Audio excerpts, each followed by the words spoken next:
Hola mis apreciados hermanos, amigos, Dios les bendiga ricamente. Les saludo desde la Asociación Sur Colombiana y aquí me encuentro con el profesor Gustavo Trujillo, profesor de nuestra institución adventista aquí en Ibagué. Profe, bienvenido a la escuela sabática.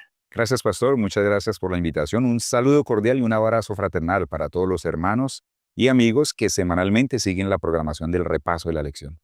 Gracias, profe. Y bueno, vamos a orar para iniciar nuestro repaso. Ok. Bien, ahí donde ustedes están, les vamos a invitar para que, haciendo un alto en el camino, nos acompañen y juntos hagamos una oración. Cariñoso Dios, que estás en las alturas de los cielos, bendito sea tu nombre. Tú eres Dios, eres el Rey, no hay otro.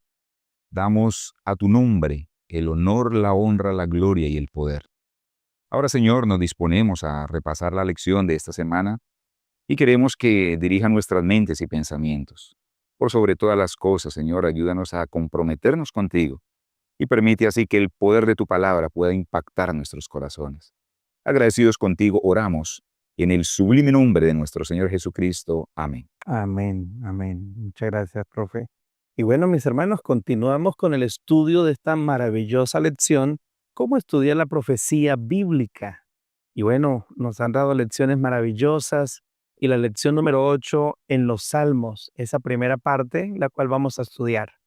Esta semana, profe Gustavo, tenemos este versículo, Apocalipsis 14:1, y es como el versículo central de la lección de esta semana, Claro que sí. el cual dice: Entonces miré y vi al Cordero de pie sobre el monte Sión, y con él 144,000 que tenían el nombre del Cordero y el nombre de su Padre escrito en sus frentes. Nos damos cuenta que a través de la profecía, bueno, siempre la buscamos en Daniel, en Apocalipsis. Sí. Sin embargo, esta semana estamos estudiando que a través de los salmos nos pueden aportar valiosas riquezas para estudiar la profecía. Correcto. ¿Cuál será el propósito, profe Gustavo, de la lección de esta semana? Claro que sí, pastor. Teniendo en cuenta lo que usted acaba de mencionar, estamos estudiando una lección maravillosa a través de este trimestre. Alusiones, imágenes y símbolos, cómo estudiar la profecía bíblica. Y la lección de esta semana pues persigue un propósito bien especial, ayudarnos a entender que desde la perspectiva de los salmos podemos o se esclarece el panorama para entender mejor los temas proféticos. Por ejemplo, pastor, apreciados hermanos y amigos, el Antiguo Testamento y especialmente el libro de los Salmos muestra algunas profecías que hablaban de el Mesías, que en el momento indicado pues se cumplieron. Entonces encontramos varios salmos que hablaban acerca de el Mesías y en el momento indicado esas profecías se cumplieron. Pero también vamos a encontrar varios salmos que tienen relación directa con las profecías del fin del tiempo, con los momentos en los que estamos viviendo. Los salmos nos hablan de diferentes cosas. Son poemas, son canciones, no solamente de amor, no solamente poesía. Allí a través de los salmos, el salmista expresa sentimientos de dolor, de amargura, de llanto, de felicidad, de esperanza, de gozo. Muchos sentimientos se expresan en los salmos, pero el estudio de los salmos también nos va a ayudar a entender de manera más amplia y de manera más clara algunas de las profecías bíblicas señaladas para el tiempo del fin. Por ejemplo, el Salmo 19, pastor, nos ayuda perfectamente a entender un pasaje que está en el libro del Apocalipsis.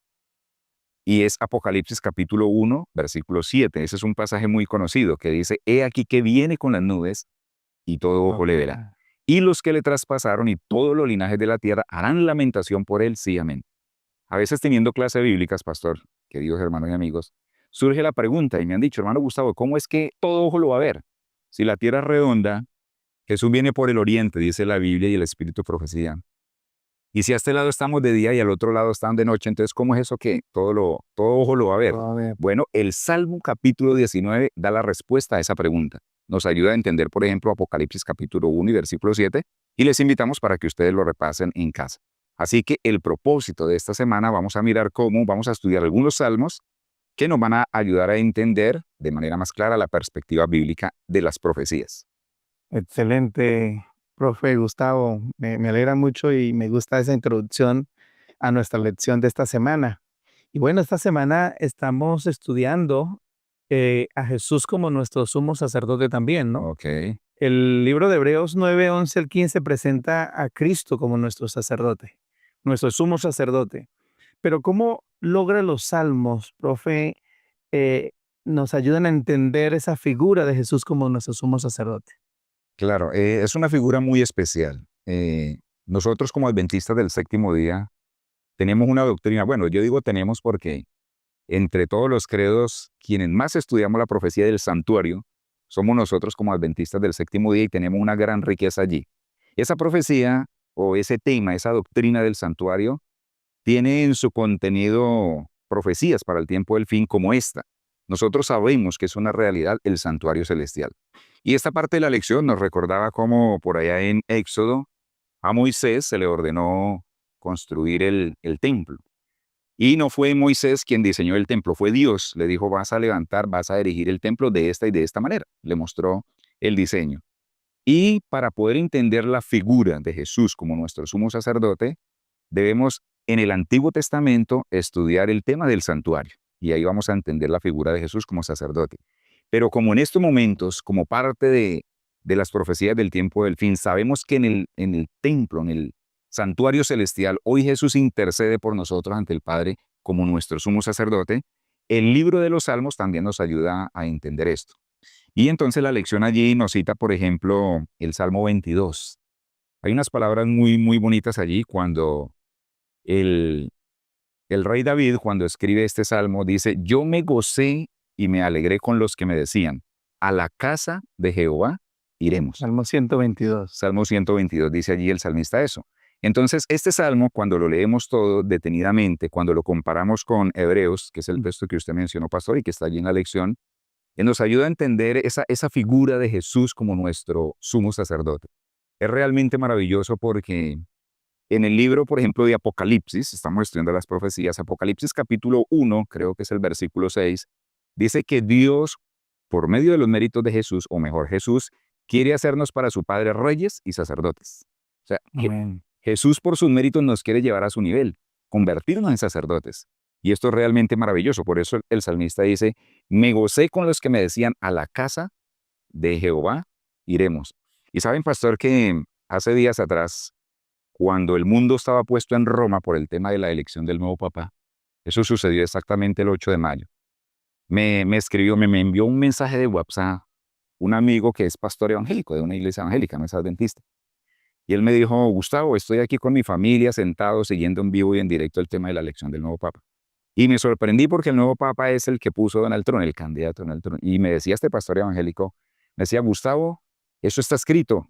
Y vemos más cerca el cumplimiento de una profecía que tiene que ver con la ley dominical. Me decía este pastor evangélico, que de paso es amplio conocedor de la doctrina adventista.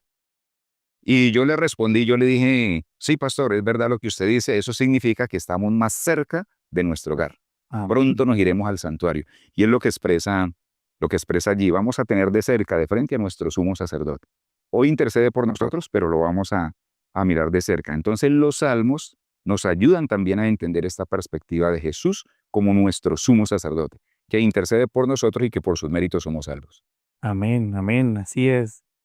Claro, ahí lo que ya nuestro profe mencionaba, ¿no? En relación al santuario, ¿no? Siempre está el deseo de Dios habitar, ¿no? En medio de su pueblo, ¿no? Y es lo que precisamente también nos presenta Apocalipsis 14, ¿no?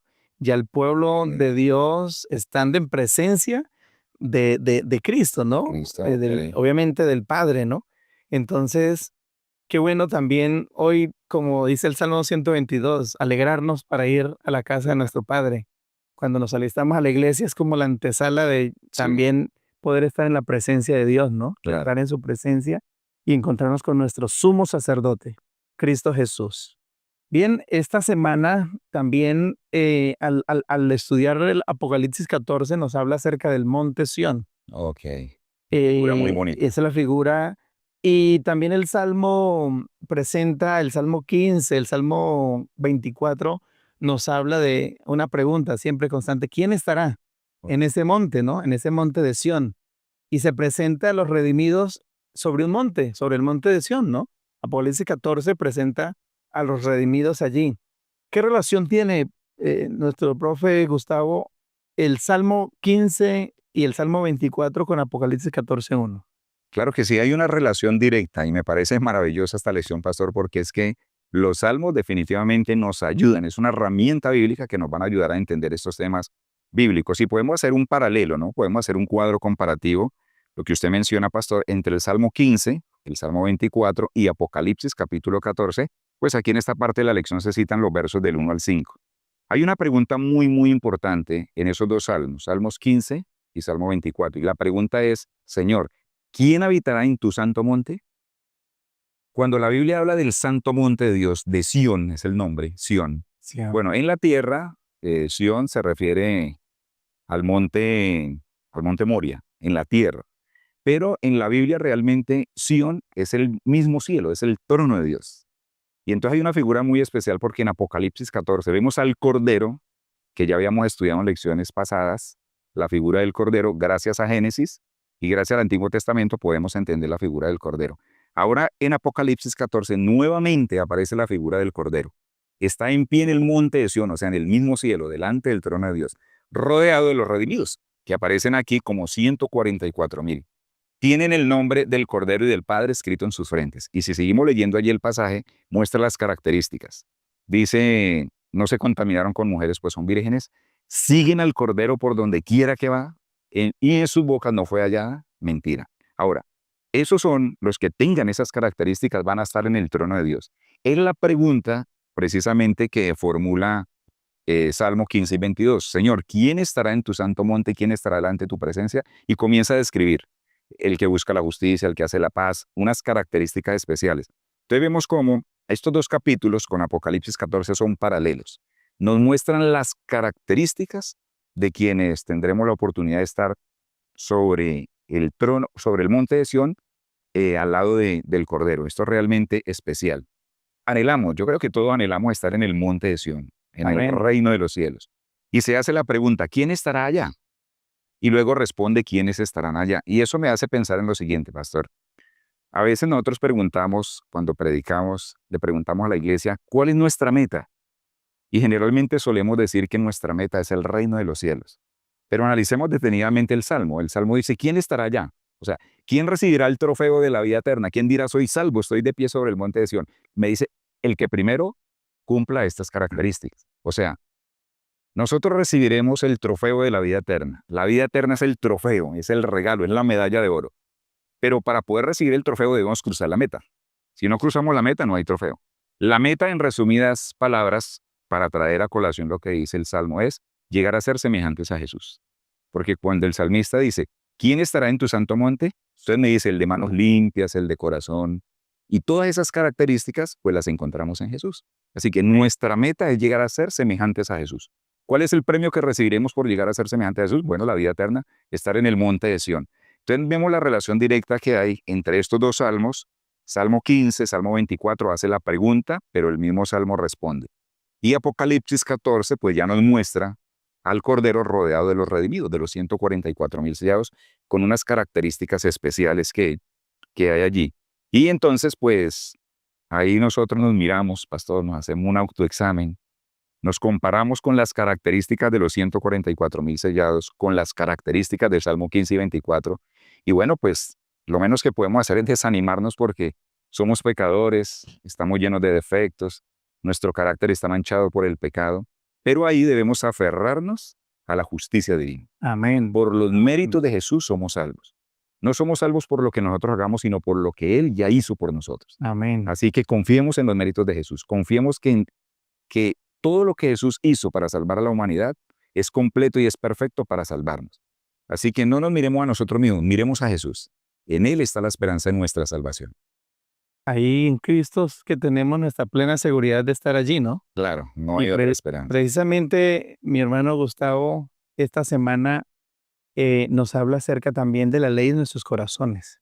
Claro. Y es esa obra especial porque la ley de Dios llega a ser ese sello con el cual Dios sellará a su pueblo, ¿no? Sí, Y siempre miramos las características de un sello, ¿no? Está lo que es el instrumento como tal, la herramienta, perfecto. como también cuando se aplica la presión en el papel, Ok, que era también una impronta, ¿no? Que es también el sello. perfecto. Entonces, cuando uno manda a hacer un sello, pues obviamente te entregan ¿qué? Un Un instrumento. instrumento. Pero cuando Sí. usted le dicen, profe, necesita firmar una carta con su sello, usted no da el sello y lo deja allá, no, Mm, usted aplica ¿qué? no, Una marca. Decimos que la ley de Dios es el instrumento que Dios utilizará ok. para sellar a su pueblo, para que quede una impronta. Sí, señor. Y esa impronta, hemos estudiado también que esa impronta, ¿cuál será? El carácter de Cristo Jesús. Perfecto. Seremos semejantes a Cristo. Por lo tanto, la ley de Dios cumple un papel sumamente importante en este proceso de si queremos estar en dónde, en el monte de Sión. Si queremos estar como dice la Escritura, aquellos que tendrán el nombre escrito de Dios, ¿cierto? En sus frentes. Sus frentes. Allí estará. ¿Por qué? Porque quedará ese sello, esa impronta, es el carácter de Cristo, ¿sí? El carácter de Cristo. Pero la pregunta es, profe, es ¿cómo podemos nosotros entender la gloria de Dios con relación a su ley?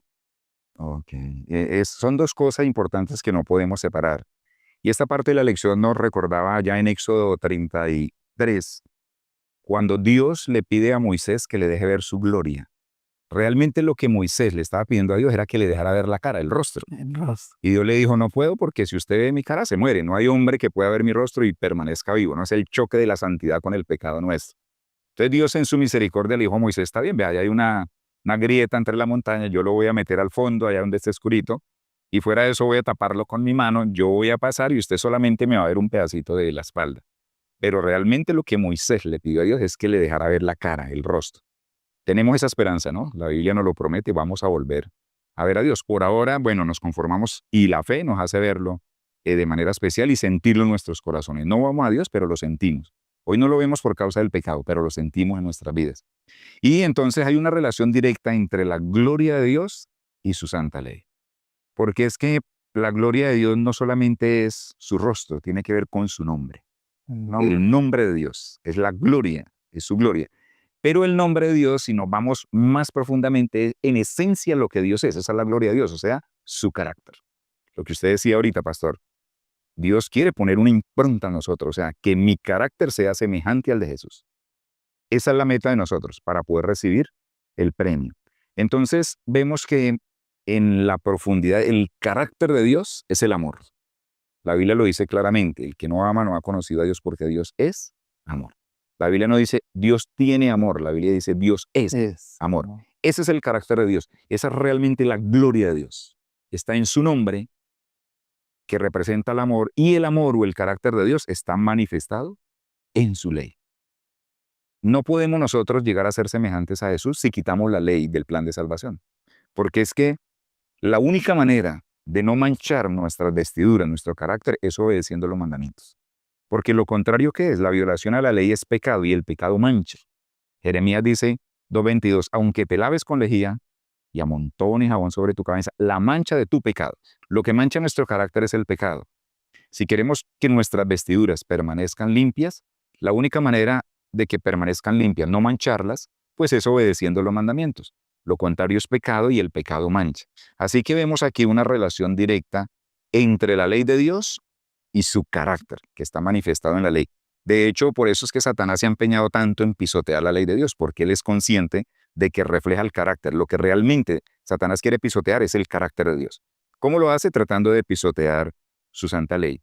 Y si miramos, por ejemplo, el Salmo 19, que es el salmo más largo de la Biblia, todo el Salmo 19 nos habla acerca de la ley, de su santidad. La ley es santa, es perfecta, es justa, es buena y nos motiva a guardar los mandamientos. De manera que los obedientes a la ley recibiremos lo que usted dice, pastor, esa impronta, ese sello que nos hará dignos de estar en el reino de los cielos. Pero por supuesto, debemos depender de los méritos de Jesús, ¿no? Ningún ser humano está capacitado de manera natural y normal humanamente para obedecer, pero cuando dependemos de Dios, sí lo podemos hacer. Así que esto es muy especial porque la ley se va a manifestar en nuestras vidas, nos vamos a gozar en la ley de Dios. Y en la ley de Dios, pues está el sello de su carácter, es la gloria de Dios. Nosotros seremos glorificados. Significa eso que vamos a tener, el pastor ya lo mencionó y lo menciona la lección, el nombre del Cordero y el del Padre escrito en nuestra frente.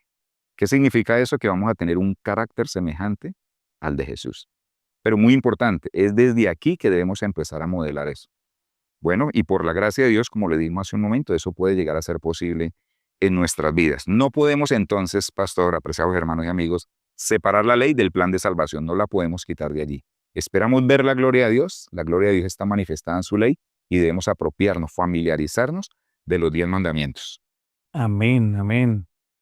Interesante, profe Trujillo. Vamos al Salmo 5, ¿no? Lección también tiene un título especial el día miércoles, ¿no? Sí. El Salmo 5. Y hay una relación allí con Apocalipsis 14, 1 al 12, ¿no? Que es como el texto que estamos estudiando esta semana. A la luz del Salmo 5, profe, ¿cómo podemos nosotros entender la justicia de Cristo? Ok, perfecto. Ese salmo es muy bonito, ¿no? Y de hecho le han puesto música y lo cantamos. Escucha, Señor, mi oración, Sí, sí. considera mis pensamientos. Es muy bonito, ¿no? La música, ese salmo que ahora se convirtió en un himno y que lo cantamos a veces en nuestras iglesias. La lección nos invitaba a hacer un paralelo porque es que el Salmo 5 nos muestra las características de los justos, de quien practica la justicia, de quien teme a Dios, y las contrasta con las características de los impíos. Muestra esas dos facetas, los que practican la justicia y los que viven en la impiedad.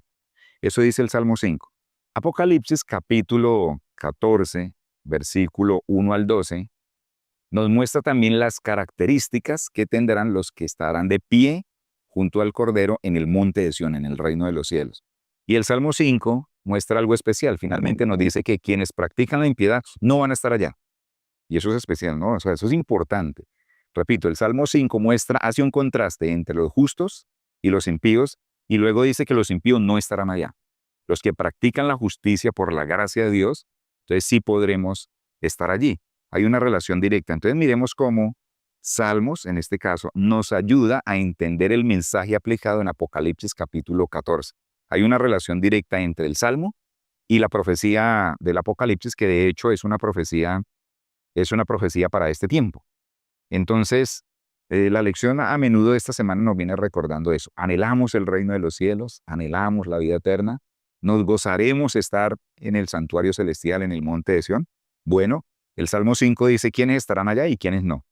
Entonces, ¿en cuál de esos dos grupos, pastor, podríamos nosotros ubicarnos?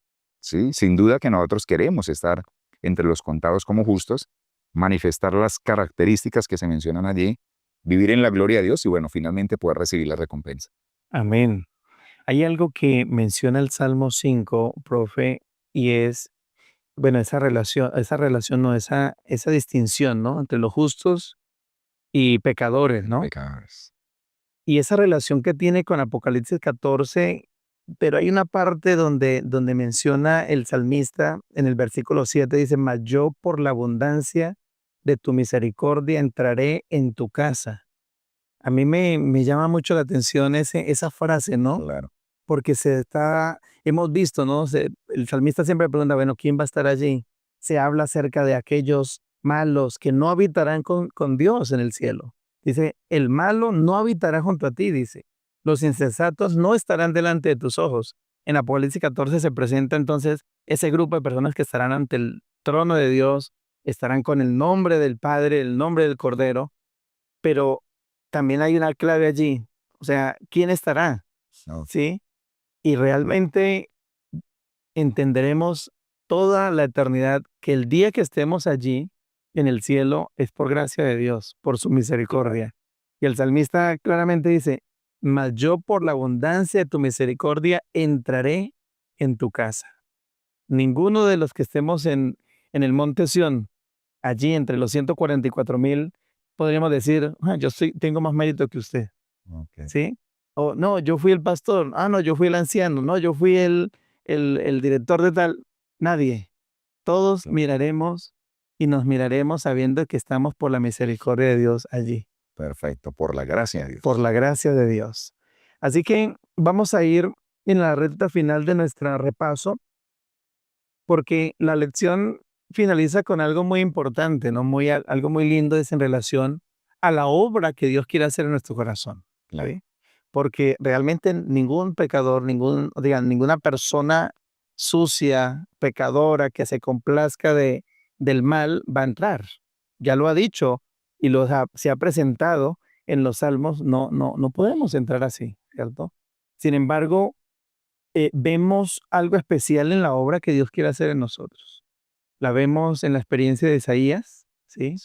Isaías 6 presenta esa experiencia de él estando al frente del trono de Dios y se siente tan pecador que ahora él dice, bueno, yo soy un hombre que muerto, porque he visto Sí. al Señor. Él se sintió ya que su vida terminaba. Sin embargo, Dios en su misericordia tocó sus labios, ¿cierto? Ok. Y fue limpiado. Y otra de las experiencias que vemos en la Biblia, que también la lección lo habla, es la experiencia de David. El mismo David tiene esa experiencia de una limpieza de su corazón. Pero después de eso, ¿qué ocurre, profe? ¿Qué acontece en el momento en que son limpiadas esas dos personas? Bueno, viene ahí una parte muy especial. Por ejemplo, en el caso de Isaías, cuando él se le dice que fue limpiado tu pecado, fue limpiada tu vida, ahora hay un compromiso de Isaías con Dios. Cuando él siente el llamado, dice, aquí estoy, he aquí, envíame a mí. Pero ¿qué hizo primero Dios con el profeta? Limpió su vida, sus transgresiones, ¿no? Esa parte de la lección titulaba, enseña a los transgresores tu camino. Nosotros debemos reconocer eso, lo hizo David. David, antes de que su corazón fuese transformado, primero David reconoció su pecado, reconoció que había ofendido a Dios y como resultado pues escribió el Salmo 51. ¿Qué vino después en la vida de estos personajes? Un compromiso con Dios para cumplir el propósito y la misión en sus vidas que Dios les había encomendado. Y eso debe suceder con nosotros hoy. Por la gracia de Dios, por los méritos de Jesús, podemos ser perdonados. Al igual que Isaías, nuestro pasado, nuestro camino, nuestro pecado, nuestras transgresiones pueden ser perdonadas.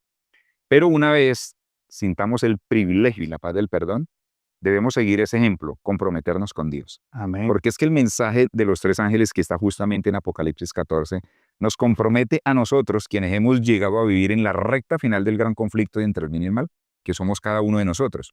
Y así como al pueblo de Israel en el Antiguo Testamento, en los tiempos de Isaías, en los tiempos de David, al antiguo Israel Dios le dio la responsabilidad de iluminar a las demás naciones, de iluminar al mundo con la luz de la verdad a través de la obra del santuario. Hoy a nosotros se nos ha dado esa misión especial también. Somos esos mensajeros, somos esos tres ángeles.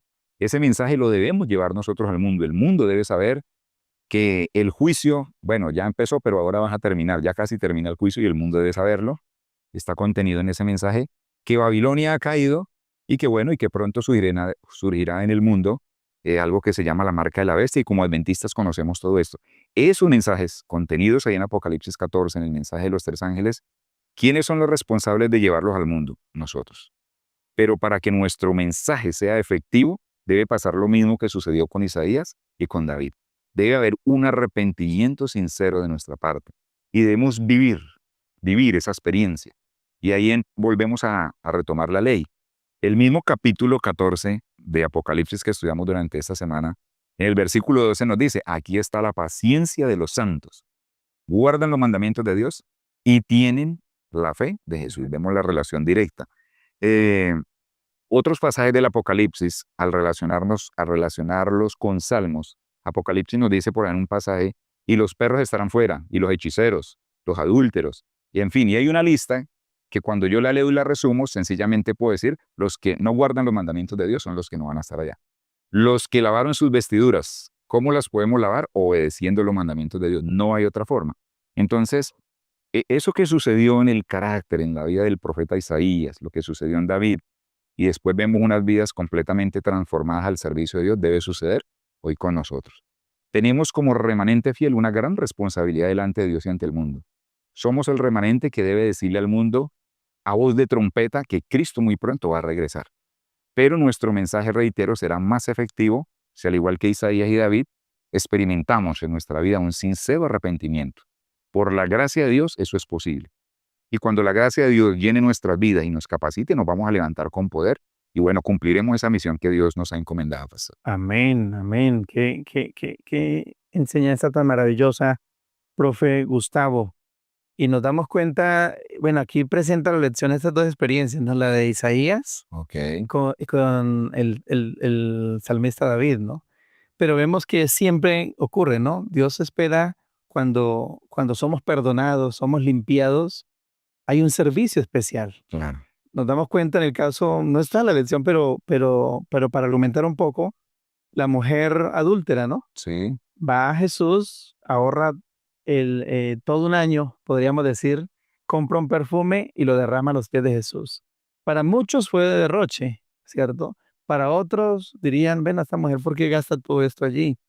Pero cuando le dicen a Jesús estas cosas, Jesús dice, mira, esta mujer, como ha sido perdonada mucho, mucho ama, ¿no? Mucho amo. Y el que ama a Jesús, el que ama a Dios, está dispuesto a servirle. Ah, No importa si hay que trabajar todo un año para ahorrar para un perfume y derramarlo a sus pies, ¿sí? Estaremos dispuestos a un servicio especial, a proclamar el último mensaje que necesita este mundo, el mensaje que está en Apocalipsis en relación al mensaje de los 3 ángeles.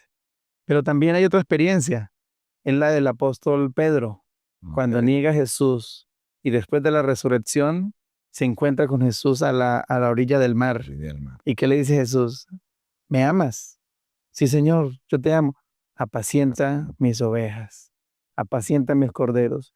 Y hace por 3 veces, pero es enfatizando, porque Pedro está entendiendo que Dios le está perdonando y le está dando una oportunidad.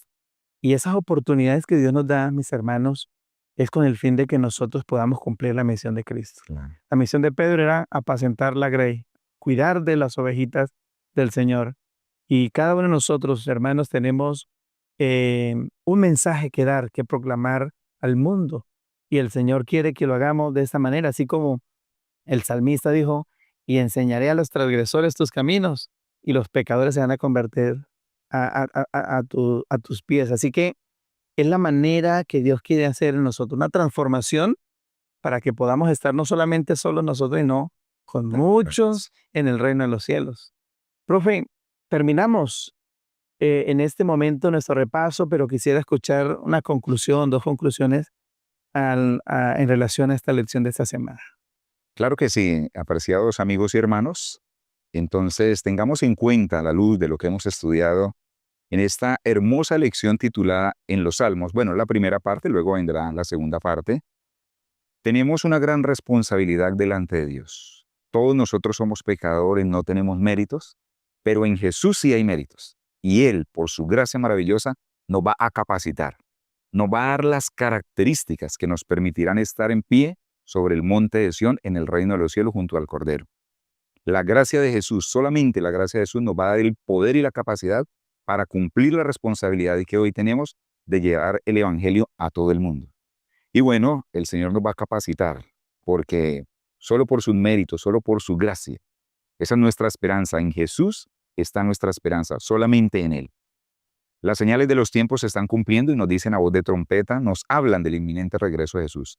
Debemos comprometernos con Dios, reconocer que somos pecadores, llegar humillados a los pies de Jesús, comprometernos con Él y la obra el Señor la va a hacer. Él prometió terminarla y si nos humillamos la va a hacer y bueno, nos levantará con poder para cumplir esa maravillosa misión que Dios nos ha dado. Es un privilegio poder compartir el Evangelio con las personas que están a nuestro lado. Privilegio que ni siquiera tienen los ángeles del cielo, porque la misión de predicar nos la ha dado Dios a nosotros. Y entonces para entender las profecías bíblicas, tenemos en la misma palabra de Dios unos escritos maravillosos. Parecen sencillos, pero tienen contenidos proféticos muy profundos, como lo son los salmos. Excelente, profe. Quiero, antes de hacer la oración, agradecerle por su compañía. Ha sido siempre grato que usted esté aquí en nuestro repaso de la lección de Escuela Sabática de la Asociación Surcolombiana. Y bueno, ha sido muy bien ilustrado esta lección. Yo creo que así hemos sido grandemente bendecidos con el amplio conocimiento que Dios le ha permitido tener al profe Gustavo. Así que muchas gracias, profe, por estar con nosotros. Y vamos a terminar con la oración. Vamos a agradecerle a Dios por esta lección. Oremos. Amado Dios y Padre, queremos agradecerte, Señor, porque nos has permitido repasar esta lección maravillosa. Gracias porque hemos aprendido mucho en relación a tu gran amor y misericordia. Gracias porque tenemos la esperanza a través de Jesucristo, de su obra especial de un día estar con Él en el reino de los cielos. Por fe, Señor, nos podemos ver allí junto al Cordero. Por fe nos podemos ver en el monte de Sión. Y queremos estar allí, Señor. Y todos los que hemos escuchado este mensaje, queremos estar allí. Y hay unas condiciones, pero hay algo especial, Señor, que tú quieres hacer en nuestra vida y es transformarnos. Quieres colocar tu ley en nuestro corazón. Quieres colocar, Señor, el carácter de Cristo en nuestra alma. Permite, Dios, que cada uno de nosotros hagamos esos planes de abrir nuestro corazón a Jesús, para que un día podamos estar contigo en el reino de los cielos. Nos entregamos, Señor, a ti. Transforma nuestra vida. Capacítanos para cumplir la misión de Cristo, para que así prediquemos a toda nación, tribu, lengua y pueblo el mensaje que ha sido dado a esta iglesia, el mensaje de los 3 ángeles, y muy pronto poder contemplar a Jesús en las nubes de los cielos. Gracias por escucharnos, gracias por este tiempo que nos brindas de preparación y ayúdanos, Señor, cada día a tomarlo de tu mano. Y aún en medio de las crisis, en medio de las dificultades que podamos tener, podernos levantar con tu poder y avanzar hacia el reino de los cielos. Gracias por tu palabra. En el nombre de Jesús. Amén. Amén. Amén. Bien, mis apreciados, agradecemos el estar aquí presentes y no olviden compartir este video con todos los amigos y hermanos de tu iglesia. Que Dios les bendiga. Que Dios les bendiga a todos. Un abrazo para cada uno.